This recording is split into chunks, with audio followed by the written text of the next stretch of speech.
Greetings and welcome to my channel. This is Sorcerer Tal. You can also find me online at thesorcerersguild.com as well as on Facebook at the Sorcerers Guild. Today we are going to begin reading from The Anarchy's Last Stand, which is a collection of my fictional works as well as a few poems and essays of a more spiritual or philosophical nature that I didn't feel belonged in the Sorcerer's Shadow, so I will be including them here as well. Today, we will read the first poem and the first of the short stories. The short stories and the novella will eventually become connected in future volumes of this series. Okay, so like I said, today I will read the first poem and the first short story. The first poem is War of Words. And now my pen cries havoc, and lets slip the ink of war. For my words have found the world wanting, and must give my tongue the sword, before my teeth grow sharper. An uncontrolled violence must now replace the silence. A legion of letters, placed in paragraphed platoons, must march forward, like literary soldiers on a poet's orders, to crush the sins of gloom. Okay, and now we will read the first short story, which is the title of this first book as well. So, Anarchy's Last Stand. The war between the Anarchs and the Peacekeepers has raged for 1,000 generations. The Peacekeepers are finally winning. The last battle is soon to be fought. The Anarchs, last of the wild races, shall soon be in the Peacekeepers' passionless hands. The Peacekeepers' psionists are in place around the last of the Anarch covens. In the morning, the fate of the Anarchs will be sealed. This morning feels different. There is something in the air that smells somehow wrong.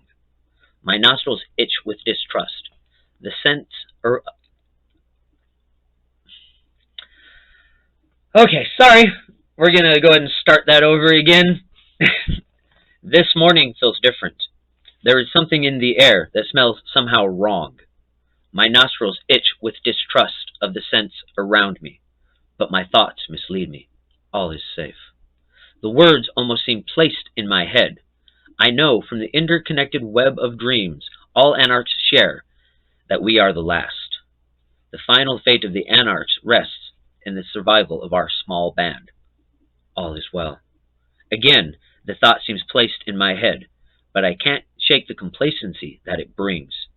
Besides, my mate hungers, as does our brood. It is my turn to seek out food, and I must do it alone.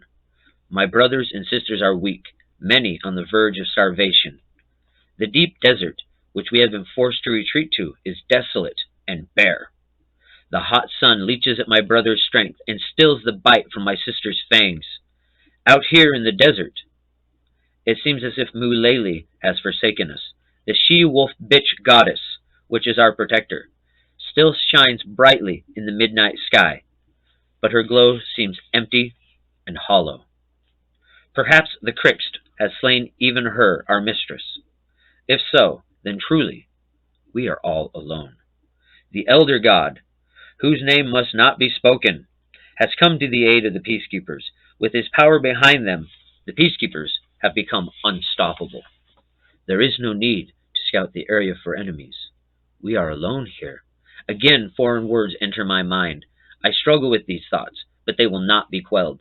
I try to feel the warm embrace of rage, or at least the cold grip of fear.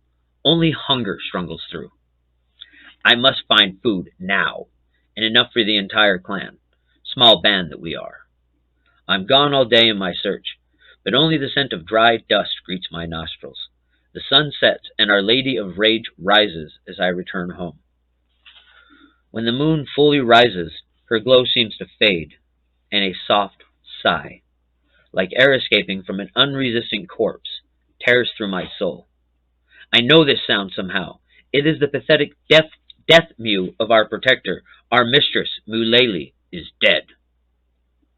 The end is upon us. I am able to feel both fear and rage as I break into a run, but I know what I will find. There will be no sign of a struggle, but all of my brothers and sisters will be gone. Tears begin to leak from my eyes and drip down the sides of my lupine face. I find exactly what I expect.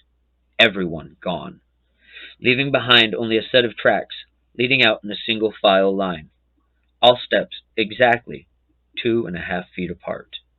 The tracks are old, at least 6 hours, probably more. I must have just narrowly escaped. I think of the thoughts that intruded in my head this morning and realize I should have known the peacekeepers were near. Shame heats the side of my face as I understand that at least part of me was aware of the danger, but I was not strong enough to shake off the peacekeepers' vice-like mind control. My only comfort is that I know my brothers and sisters shall not become slaves.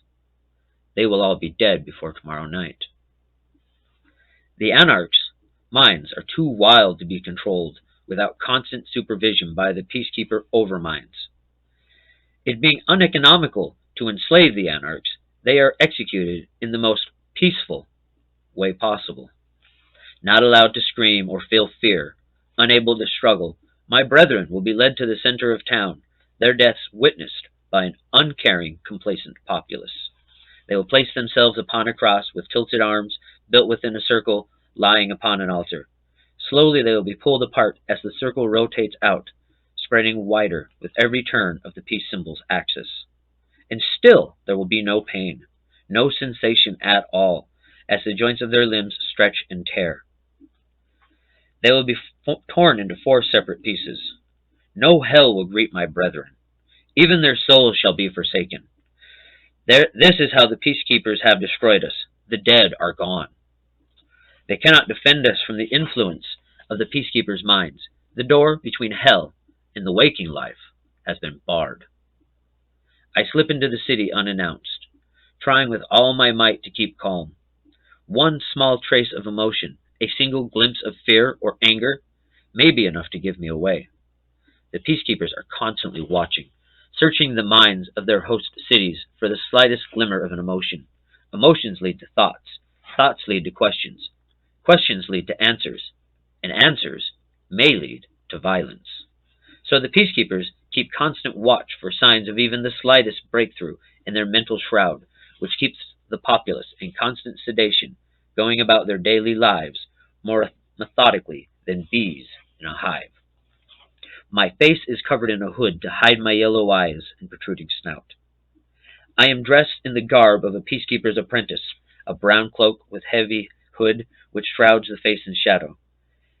It is only the day after my clan has been captured, and I am here to at least try to save them. By the time I make the central square, it is already too late. Alessandra, my mate, is upon the cross, her crucifixion already underway. I try to turn my head before my emotions get out of control, but the fire inside burns, and I am forced to cry out. A howl escapes my lips as I rush towards the altar. Tears stream down my face as the passion of rage burns in my belly. I pray to the moon that Alessandra can hear my cries, although she cannot turn her head to look upon me. Before I take a single step, the thoughts of the peacekeepers are upon me. I try desperately to shake them off as I plunge headlong towards my mate. Passion compels me, and I make it almost to the cross. Lunging forward, I just barely manage to touch the tip of her foot with my left hand before my will crumbles and I fall upon the hard stone street. It feels like I fell into a pile of down feathers, and I black out. I cannot feel my beloved soul in the netherworld, but I know that she must be dead. The peacekeepers have taken her from me. Even here in my cell, the peacekeepers watch over me with their stolid minds so that I am unable to weep. I long for sadness, for the cleansing flood of tears, but nothing can break the stable hold that the peace has over my mind. There will be no Alessandra to caress my hair at night. She is gone. No more will I and Kortok hunt the wilds for our meat. Kortok is no more. Tural, who used to prepare our meals, gone. The entire horde is dead, their souls thrust into oblivion. Nothing will remain. I am all that is left. Tomorrow, I too will die. My only comfort is in the thought of, although I know it is not true, that maybe in oblivion I will at least be able to feel pain. As they come for me, the calmness grips me and I am compelled to rise. My feet step from their cell of their own accord. each step exactly 2.5 feet apart. I am unable to even try to resist. I feel nothing. No fear, no rage, not even resignation. I approach their altar passively and lay down upon the peace symbol's axis. Two men in hooded cloaks, similar to the one I wore previously as a disguise, approach. They take my limp arms and slowly strap them into place upon the cross. Their eyes are dull and glassy, lacking emotion. Their steps are exact. They tie my legs. I can feel the pressure of the straps, but I cannot resist as the cords are pulled tight. I feel the presence of peace enter my heart, slowly draining away the essence of my soul, stripping me of my individual nature. Once one of the mesmerized servants begins turning the wheel, and the process begins. My arms and legs tighten as the pressure increases. Slowly, painlessly, my bones begin to slip out of joint. The wheel expands, thus bending, stretching, and contorting my limbs. My consciousness fades and gently begins to give way. It feels like sliding off of silk into lukewarm water. My eyes close. Peacefully and softly, I begin to die. Suddenly, I am alive with searing pain. A voice that has 1,000 voices echoes in my soul. I hear voices from 1,000 different times, all dying in a moment of pure desperation, with no hope available within their own reality. I am an old woman, tied to a steel rack, the knowledge of my grandmother's coursing through my tortured frame. A man with a silver cross and a black hood leans over top of me, demanding I renounce my allegiance to my ancestors, proclaiming them to be tricks of the devil. When I refuse, they drag me screaming to the middle of the town square, where they tie my body, the body of what used to be a high priestess, to a stake and burn my flesh. I am a warrior of my native lands. I am a small child. I am a proud beast. I am a... There is no name. There is no end to the names or faces of victims of the cruel and callous in an infinite number of timelines. We reach out for help, finding only each other. Though we are all broken, battered, and bruised, together we are given the strength to move. I become 1,000 faces, linked to 1,000 voices, all crying out in the torture of death. The voices become one voice, vengeance. We can give you vengeance if you will swear your alliance to us. I hear the voice speak, but I am a part of that voice that speaks. When I accept it, it is my voice alone, though I hear it echoed in an infinite number of tongues. My eyes fly open. I am still upon the cross. Now pain, anger, rage, sadness, and hope are my companions. I am beyond their control. I scream a long, deep howl. Turning my head, I look directly into the eyes of my executioners. In their eyes, I do not see the calm complacency of peace. I see the calm, cold grip of fear. Exhausted with my final effort, I die upon my martyr's cross. Although the anarchs were no more, with a single scream, linking 1,000 other moments in 1,000 other times in 1,000 other places, a connection was made, and the power with which the peacekeepers held sway over a single reality was shattered. Okay, so that's book one of that's the first story in Anarchy's Last Stand. Next Tuesday, we will start on the next story in the series, which is entitled The Demon's Child. Hopefully we will finish that entire story next time. It's quite a bit longer than the first one, so we will see. But hopefully I will finish all of that story that is in this book next time. Okay, so I will leave a link here at the end for you to purchase a copy of Anarchy's Last Stand, should you so choose. You can read along or read ahead. And I will also leave a copy or a link in the description portion of the post. I would love it if you'd buy a copy. They do help me keep what I'm doing going. So if you want to support the channel, that would be a great way to do it. Anyways,